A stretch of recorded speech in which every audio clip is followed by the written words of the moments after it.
wabarakatuh. Hai, kembali lagi di channel Zahra. Di video kali ini Zahra yang menjelaskan tentang anak berkebutuhan khusus, yaitu anak tunanetra. Nah, apa sih tunanetra itu? Kata tunanetra dalam Kamus Besar Bahasa Indonesia berasal dari kata tuna yang artinya rusak atau cacat, dan netra yang artinya adalah mata atau alat penglihatan. Jadi tunanetra adalah rusak penglihatan, sedangkan orang yang buta adalah orang yang rusak penglihatannya secara total. Jadi orang yang tunanetra belum tentu mengalami kebutaan total, tetapi orang yang buta sudah pasti tunanetra. Nah, Sujiati Sumantri menyebutkan ciri-ciri kondisinya, yaitu ketajaman penglihatannya kurang dari ketajaman yang dimiliki orang awas atau orang yang dapat melihat. Yang kedua, terjadi kekeruhan pada lensa mata atau terdapat cairan tertentu. Yang ketiga, posisi mata sulit dikendalikan oleh syaraf otak. Dan yang keempat, terjadi kerusakan susunan syaraf otak yang berhubungan dengan penglihatan. Nah, klasifikasi ketunanetraan. Terjadinya kecacatan yaitu sejak seseorang menderita tunanetra. Nah, berdasarkan daya lihatnya diklasifikasikan menjadi 5, yaitu penderita tunanetra sejak lahir, yakni mereka yang sama sekali tidak memiliki pengalaman melihat. Yang kedua, penderita tunanetra setelah lahir atau pada usia kecil, yaitu mereka yang sudah memiliki kesan serta penglihatan visual tetapi belum kuat dan mudah terlupakan. Yang ketiga, penderita tunanetra pada usia sekolah atau usia remaja, yaitu kesan-kesan pengalaman visual meninggalkan pengaruh yang mendalam terhadap proses perkembangan pribadi. Yang keempat, penderita tunanetra pada usia dewasa merupakan mereka yang dengan segala kesadaran masih mampu melakukan latihan-latihan penyesuaian diri. Yang kelima, penderita tunanetra pada usia lanjut, yaitu mereka sebagian besar sudah sulit mengalami latihan. Nah, selanjutnya berdasarkan yang dilihat diklasifikasikan menjadi 3, yaitu penderita tunanetra ringan, yakni mereka yang mempunyai kelainan atau kekurangan daya penglihatan. Yang kedua, penderita tunanetra setengah berat, yaitu mereka yang mengalami sebagian daya penglihatan. Yang ketiga, penderita tunanetra berat, yaitu mereka yang sama sekali tidak dapat melihat atau yang sering disebut buta. Nah, faktor penyebab tunanetra. Faktor penyebab tunanetra itu ada 2, yaitu faktor endogen dan eksogen. Faktor endogen merupakan faktor yang sangat erat hubungannya dengan masalah keturunan dan pertumbuhan seorang anak dalam kandungan, atau yang disebut juga dengan faktor genetik. Nah, ada ciri yang disebabkan oleh faktor keturunan adalah bola mata yang normal tapi tidak dapat menerima energi positif sinar atau tidak dapat menerima cahaya, sehingga kadang-kadang seluruh bola matanya tertutup oleh selaput putih atau keruh. Nah, faktor eksogen menurutnya ada 2, yaitu virus rubella dan kecelakaan. Nah, virus rubella yang menjadikan seseorang mengalami campak pada tingkat akut yang ditandai dengan kondisi panas yang meninggi akibat penyerangan virus yang lama, maka akan mengganggu syaraf penglihatan fungsi indera yang akan menjadi permanen. Jadi nanti awalnya mengganggu, nah lama-lama merusak secara permanen. Lalu yang kedua itu kecelakaan fisik akibat tabrakan atau jatuh yang berakibat langsung yang merusak syaraf netra atau akibat rusaknya syaraf tubuh yang lain, atau bisa juga karena syaraf tulang belakang yang berkaitan erat dengan fungsi syaraf netra. Nah, selanjutnya adalah ciri-ciri anak tunanetra. Yang pertama adalah buta total. Secara fisik, anak yang buta total ciri-cirinya adalah matanya juling, lalu sering berkedip, sering menyempitkan mata, lalu kelopak mata memerah, lalu yang kelima matanya infeksi, lalu yang keenam gerakan mata tak beraturan dan cepat, yang ketujuh mata selalu berair atau mengeluarkan air mata, dan yang terakhir adalah pembekakan pada kulit tempat tubuh bulu mata.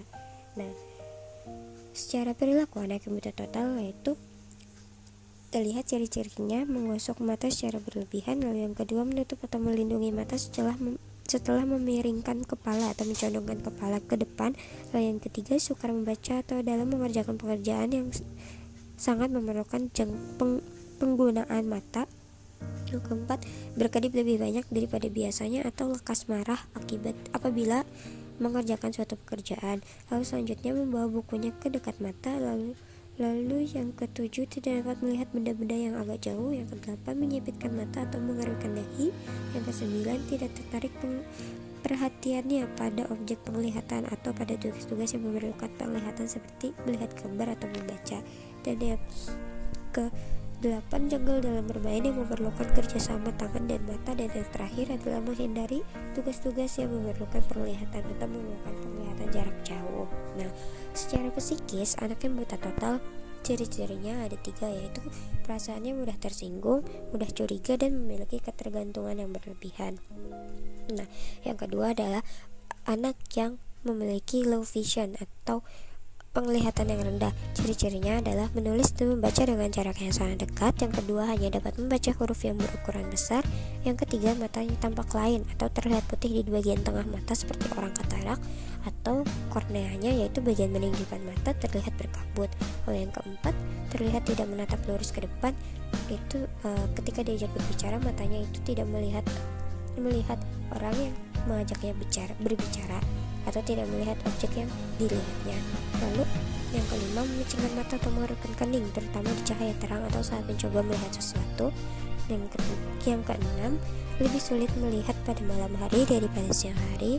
Dan yang ketujuh, pernah menjalani operasi mata atau memakai kacamata yang sangat tebal, tapi masih tidak dapat melihat dengan jelas. Nah, kondisi psikologis anak tunanetra yaitu ada 4, yaitu pertama, ketajaman penglihatannya kurang dari ketajaman yang dimiliki orang awam. Yang kedua, terjadi kekeruhan pada lensa mata atau terdapat cairan tertentu.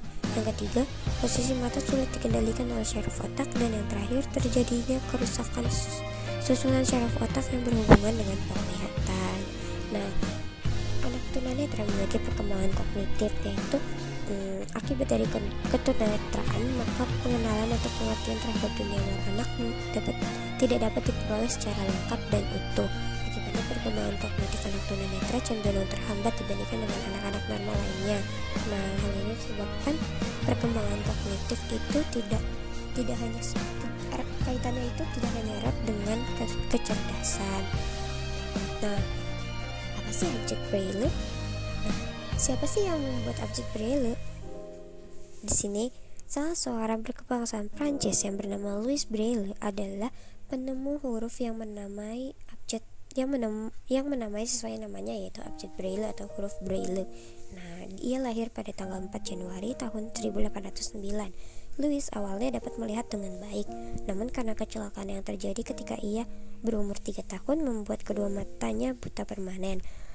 Tetapi ternyata Louis dapat mengatasi hambatan tersebut, bahkan menghasilkan penemuan yang bermanfaat untuk penderita tunanetra. Nah, objek Braille yaitu huruf timbul awalnya diadaptasi dari sandi yang digunakan untuk keperluan militer yang kemudian dikembangkan sedemikian rupa oleh Louis. Nah, bahasa sandi tersebut menggunakan titik timbul yang dengan alat yang bernama stylus yang memudahkan tunanetra untuk membaca dan menulis. Nah, di sini kita akan mengenal titik pada abjad Braille. Huruf pada abjad Braille terdiri dari 6 titik seperti pada permainan domino. Nah, urutan titik dapat dilihat pada gambar di slide presentasi tersebut. Di situ ya ada 1 2 3 4 5 6. Nah, selanjutnya huruf pada abjad Braille itu sama seperti huruf yang kita gunakan sehari-hari, yaitu huruf A sampai Z. Yang membedakan hurufnya itu terdiri dari titik-titik timbul. Nah, ada nggak sih tips belajar abjad Braille? Ada dong. Nah, tipsnya itu kita harus menghafal huruf A sampai J, karena kunci huruf Braille ada di huruf A sampai J. Nah, untuk huruf K sampai T itu sama seperti huruf A sampai J. Yang membedakan huruf K sampai T ditambahkan titik nomor 3. Nah, untuk huruf U, V, X, Y, Z itu sama seperti huruf K, L, M, N, O. Nah, yang membedakan apa? Yang membedakan huruf K, L, M, N. Yang membedakan huruf U, V, X, Y, Z adalah huruf tersebut ditambah titik nomor 3 dan 6. Nah, lalu kemana huruf W? Nah, huruf W itu harus kita hafal dengan sendirinya. Maksudnya kita harus hafal titiknya, karena huruf W itu spesial. Kenapa sih spesial? Karena di Prancis itu nggak mengenal huruf W, sehingga memang huruf W tidak ada tips cepatnya. Tips cepatnya hanya kita harus menghafal titik-titik pada huruf W tersebut. Lalu, bagaimana sih bentuk titiknya? Nah, di sini ya. Nah, di slide tersebut ada ya huruf A, B, C, D, E, F, G, H, I, J, K, L. A B C D E F G H I J. Nah, di situ ada kuncinya ada huruf A sampai J. Untuk K sampai T itu sama seperti A sampai J, bedanya ditambahkan titik nomor 3 di situ ya. Tuh kalau A titiknya hanya titik nomor 1, kalau K titiknya titik 1 dan 3. Tuh, begitu selanjutnya. Nah, untuk huruf U, V, X, Y, Z itu sama seperti huruf K, L, M, N, O. Nah, di situ yang membedakan adalah ditambahkan titik 3 dan 6. Nah, tuh.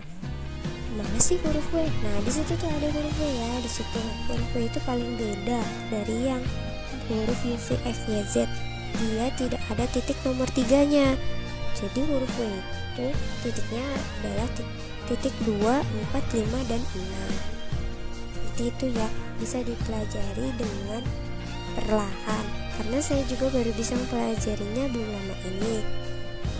Di situ kita bisa lihat yang harus kita hafal adalah kuncinya adalah kita harus menghafal huruf A sampai J. Kalau kita sudah hafal huruf A sampai J, ketika kita akan menentukan huruf selanjutnya, maka kita hanya menambahkan. Seperti huruf K berarti kita tambahkan titik nomor 3.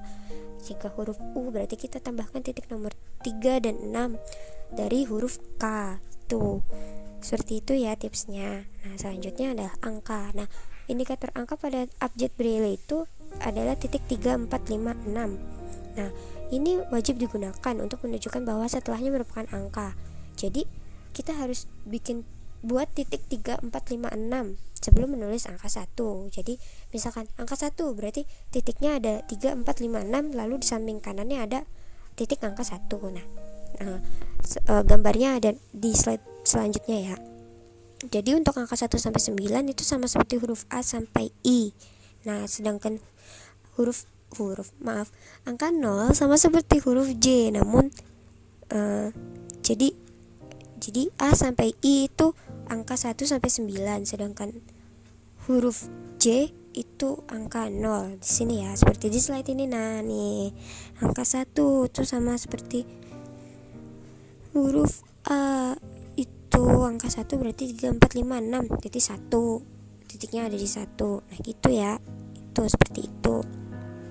Untuk angka 0 di sini. Nah, sini untuk angka 0 yaitu 3, 4, 5, 6, lalu ditambahkan 2, 4, 5. Itu ya, itu angka 0. Nah, selanjutnya ada simbol tanda baca di abjad braille. Untuk tanda baca itu dapat dihafal satu demi satu, karena saya sendiri juga masih belum paham bagaimana tips cepat untuk belajar tanda baca. Bahkan saya sendiri juga masih belum paham bagaimana menjelaskan tentang titik di tanda baca. Saya hanya bisa memperlihatkan gambar tanda baca pada abjad braille ini. Nah, seperti ini ya. Jadi kalau di sini itu tanda baca titik tanda baca titik itu abjad braille-nya itu ada di titik nomor 2. Nah, seperti itu ya. Itu bisa dipelajari dengan perlahan atau ditanyakan langsung dengan ahlinya. Nah, jadi sekian video pembelajaran dari saya. Kurang lebihnya saya mohon maaf karena saya sendiri juga masih dalam tahap pembelajaran. Semoga video ini bermanfaat untuk kalian yang ingin mempelajari tentang yang bisa bermanfaat bagi guru-guru yang lainnya atau bagi anak-anak lainnya yang ingin mengetahui tentang kondisi psikologis anak tunanetra dan abjad braille. Untuk abjad braille-nya saya mohon maaf sekali karena tidak bisa menjelaskan secara rinci apa yang ada di dalam slide presentasi tersebut. Jadi saya pamit, kurang lebihnya mohon maaf. Wabillahi taufik wal hidayah. Wassalamualaikum warahmatullahi wabarakatuh.